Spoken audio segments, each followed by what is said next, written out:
مفتی طارق مسعود کے بیانات کے لیے مفتی صاحب کے آفیشیل چینل مفتی طارق مسعود اسپیچز کو سبسکرائب کریں۔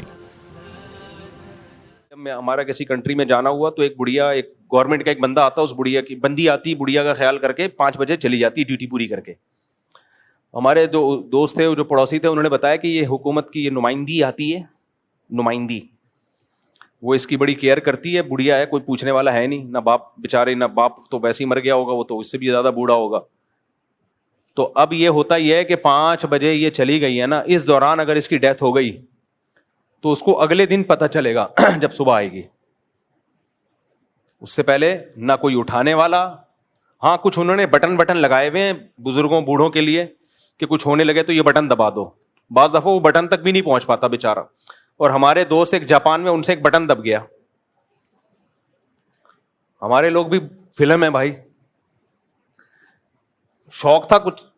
میں تو جاپان میں جب جاتا تھا نا تو بٹنوں سے بچ کے رہتا تھا بھائی، ان کا تو اتنا ٹیکنالوجی میں اتنے آگے ہیں کہ پتہ نہیں کون سے بٹن سے کیا ہو جائے۔ ہم ایک خلائی شٹل میں گئے، انہوں نے خلائی شٹل رکھی ہوئی ہے وزٹ کرنے کے لیے، تو میں نے کہا بھائی بٹن نہیں دبانا، کوئی پتہ نہیں ہم چاند پہ پہنچے ہوئے ہوں، جاپانیوں کی ہے، کوئی سچی مچی کی نہ ہو کہیں۔ دیکھ رہا تھا بٹن نہیں دبانا بھائی، کسی نے، ایک صاحب کو شوق ہو رہا تھا، میں نے کہا بٹن دبایا، اڑ گئے، واپس کون لائے گا۔ تو ہمارے ایک دوست تھے جاپان میں، واش روم میں گئے، بیٹھے، آٹومیٹک سسٹم، واش روم دیکھتے ہی ویلکم کیا واش روم نے۔ جیسے ہی واش روم میں گئے، ڈھکن کھل جاتا ہے ان کا نا، واش روم نے ان کو ویلکم کیا، ان کی خوشی کی کوئی انتہا۔ یہ انہوں نے واقعہ سنایا، وہ ان کا واقعہ میں اپنے الفاظ میں بیان کر رہا ہوں۔ بیٹھے واش روم پہ، بہت سارے بٹن ہیں وہاں پہ واش روم میں، ایک بٹن ہے گرم پانی کے لیے، ایک ہے ٹھنڈے ٹھاٹ کرنے کے لیے، اور بھی اینگل وینگل چینج کرنے کے لیے۔ میں کیا زیادہ ڈیٹیل میں جاؤں تو بہت مختلف قسم کے، بڑا اچھا بنایا وہ، جاپانیوں کی ٹیکنالوجی میں تو انتہا ہے بھائی۔ ایک بٹن ہے بوڑھے لوگوں کے لیے کہ کچھ ہو جائے تو وہ دبا دینا۔ ان کو پاکستانی کو شوق ہوتا ہے وہ والا بٹن دباؤ جو تمہارے کام کا نہیں۔ کہتے ہیں، میں نے کہا یہ الگ تھلگ سے کون سا نظر آ رہا ہے؟ کہہ رہے میں نے وہ بٹن دبایا، ایک دم ایمبولینس کی آواز، پولیس، ایمبولینس، فائر بریگیڈ، تینوں پہنچ گئے واش روم کے باہر۔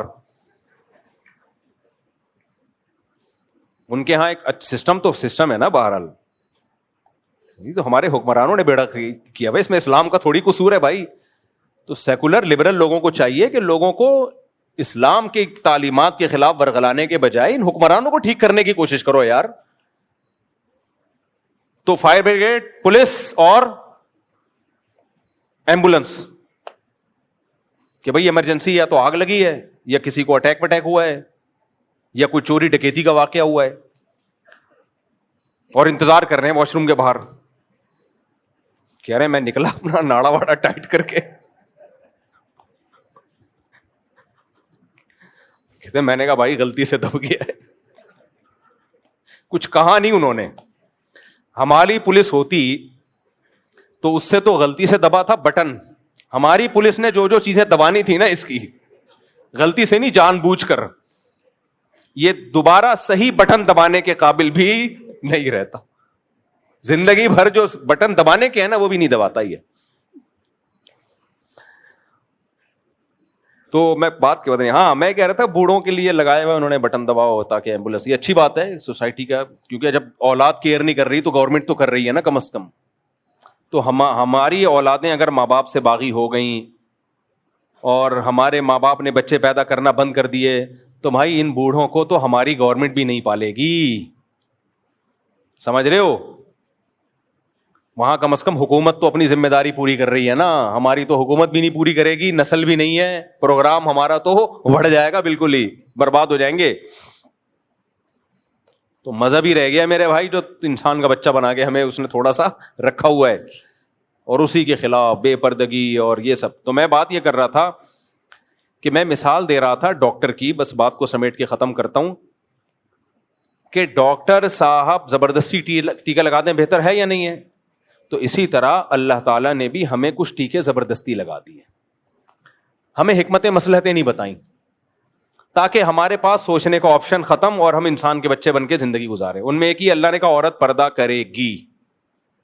اب جب اللہ کا آرڈر آ گیا تو ہمارے پاس سوچنے کا آپشن بولو ختم. اس سے ہماری سوسائٹی کو فائدہ ہو گیا. کتنا فائدہ ہے؟ اللہ نے عورت کو کہہ دیا عورت شوہر کی اطاعت کرے, بولو گی خود لگا دو نا, کرے گی. ایک خوبصورت معاشرہ سوسائٹی وجود میں آ گئی. گھر کا سربراہ کون ہے؟ مرد. اس کو یہ احساس ہوتا ہے یہ سب میرے ماتحت ہیں. جب آپ کو یہ احساس ہونا میرے ماتحت ہیں, ان کو کھلانے کا بھی مزہ آتا ہے, ان کی کیئر کرنے کا بھی مزہ آتا ہے, اور انسان ذمہ داری لیتا ہے. کتنے لوگ ہماری سوسائٹی میں ہیں جو اپنے لیے نہیں اپنے بیوی بچوں کے لیے جیتے ہیں. مجھے دیکھ لو یار, مجھے دیکھ لو, میرے تو آمدن کا شاید 99% بیوی بچوں پہ ہی خرچ ہو رہا ہے. ورنہ بھائی ہم تو عیاشی کر رہے ہوتے. آپ کہیں گے ابھی کیا کر رہے ہو, استغفر اللہ. یعنی عیاشی سے میری مراد وہ جو گوروں والی عیاشی, شادی والی عیاشی کتنے دن کی ہوتی ہے بھائی؟ اس کے بعد تو ذمہ داریاں ہی ذمہ داریاں ہیں, بچوں کی ذمہ داریاں, گھر والوں کی ذمہ داریاں. تو اپنا تو اللہ کا شکر ہے گھر والوں کا ہی سوچ رہے ہوتے ہیں. میں تو کاروبار بھی کر رہا ہوں نا وہاں, تو میں لوگوں کو کہہ رہا ہوتا ہوں اپنے دوستوں کو, بھائی اپنے لیے نہیں کر رہا, ہمارا تو صبح 2 پراٹھے 2 انڈے 3 انڈے اب کر دیے میں نے, اللہ معاف فرمائے, لیکن بہرحال کر دیے. جب جاگنگ کرتا ہوں تو پھر 3 انڈے, اور پھر زیادہ نہیں بتاؤں گا تم لوگ نظر لگاؤ گے. خیر, تو ہمارا تو بھائی یہ ہے, ہمیں کیا کرنا دیواروں اینٹوں سے, ہمارا کیا لینا دینا.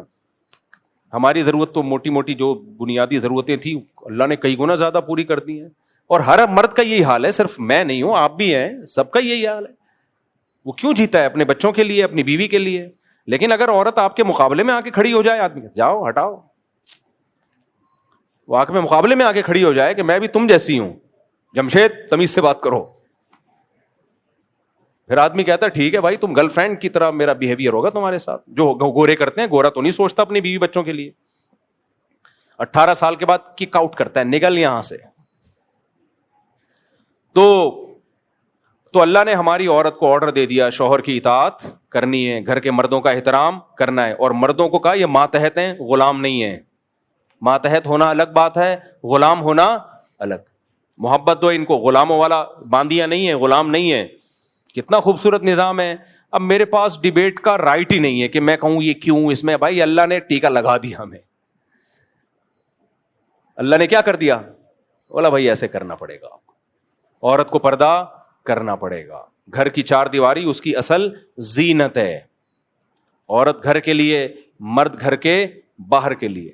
باقی وہ لبرل تھے جو انہوں نے یہ بھی کہا اور بھی بہت کچھ کہا کہ خواتین کو گھر میں ایکسرسائز کا موقع نہیں ملتا, وہ گھروں میں بند رکھا ہوا ہے. تو یہ بات بالکل ٹھیک ہے. آج کل جہاں گھر چھوٹے چھوٹے ہیں وہاں پراٹھے پھوڑے جا رہے ہیں, خواتین کو ایکسرسائز کا موقع بالکل بھی نہیں ملتا. اب یہاں مذہبی متشدد لوگ پھر میرے خلاف بولتے ہیں جب میں کہتا ہوں بھائی خواتین کے پردے میں رہتے ہوئے بھی جم ہونے چاہیے جہاں صرف خواتین ہوں. تو یہاں ہمارا کچھ مذہبی متشدد طبقہ پھر ہمارے خلاف ہوتا ہے, یہ مولوی لبرل ہو گیا باہر جا کے. نا ہم باہر جانے سے پہلے بھی یہ باتیں کر رہے تھے. جہاں گھر بڑے ہوں وہاں تو وہ گھر کے اندر ہی سب کچھ ہو سکتا ہے. جہاں چھوٹے چھوٹے فلیٹ ہوں تو بھائی بیماریاں آ رہی ہیں, نظر آ رہا ہے. یہ شوگر کی پیشنٹ ہے کتنی خواتین, موٹاپا کتنا. تو شریعت نے گھر کی 4 دیواری میں رہنے کا حکم دیا ہے, لیکن ضرورت کے وقت گھر سے باہر جانے کی اجازت ہے. تو ایسے پارک ہونے چاہیے جہاں خواتین کو واکنگ کرنے کی اجازت ہو, اور مرد کو چاہیے وہ اجازت دے. وہ روکنے کا اس کو حق نہیں ہے, وہ مر جائے گی گھر کے اندر ہی. جو حالات چل رہے ہیں وہ مر رہی ہیں. اس میں تو ہم کہتے ہیں یہ تو اسلام کا حکم ہے بھائی, یہ صحت سب سے پہلے ہے نا. پہلے زمانے میں بڑے بڑے گھر ہوتے تھے, میں گاؤں دیہاتوں میں بھی رہا ہوں نا, اس کمرے سے اس کمرے تک جا رہے ہیں تو میں لوگوں سے کہتا بھائی میں وہاں جا کے قصر کی نیت کروں گا, واش روم اتنا دور ہے, سفر پہ جا رہا ہوں, ٹاٹا کر کے جا رہا ہوں. ایسے واش روم ہوتے تھے. اب تو کمرے کے ساتھ واش روم ہے, ادھر کچن ہے. ایک آدمی نے مجھے بتایا میری بیوی اتنی سست کہ کہتے ہیں میرا 10 فٹ کے فاصلے پر کچن تھا تو بیگم کو جاتے ہوئے تکلیف ہو رہی تھی کہ اتنا دور کچن. تو میں نے کہا بائک لے کے دے دو, 10 فٹ کے فاصلے پر نا کچن. تو آج کل یہ حالات ہو گئے, خواتین کو کچن بھی ادھر ہی چاہیے, یہیں کمرہ ہو, یہیں واش روم ہو, اور گھر اتنے چھوٹے چھوٹے. ایسی صورت میں صحت کا بیڑا غرق ہوگا, کیونکہ فطرت سے کوئی لڑے گا تو فطرت جیت جائے گی میرے بھائی.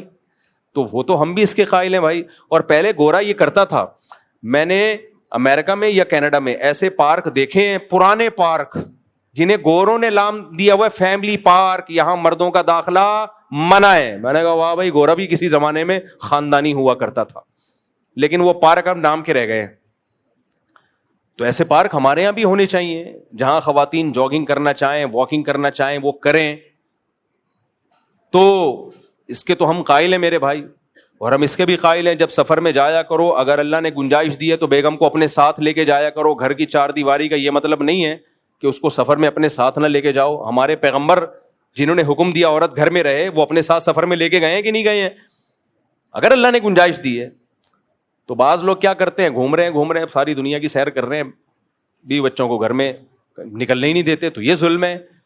تو اس ظلم کے خلاف اگر کوئی آواز اٹھاتا ہے بہت اچھی بات ہے, لیکن یہ کمبخت چار اچھی باتوں میں ایک, دیکھو وہ جھوٹ جو 99 سچ میں ملا کے بولا جائے نا, وہ بہت خطرناک جھوٹ ہوتا ہے.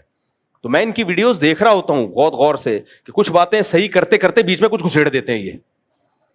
تو اللہ تعالیٰ ہمیں اسلام کی قدر کی توفیق عطا فرمائے. تو وہ نظریہ اضافت تھا نا آئنسٹائن کا, تو جب آپ دیکھو گے نا تو پھر آپ کو اپنی سوسائٹی کی خوبصورتی نظر آئے گی.